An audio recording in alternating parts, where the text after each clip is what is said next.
20 марта 2019 год. Конец рыбалки. 33 ворота.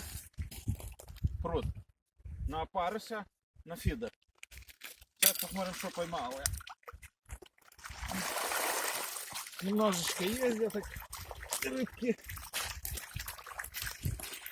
Ой, пачку килограмм, наверное, 15-20, бля. Во, рыбалка. Приезжайте на пруд. Подлещиков пару есть.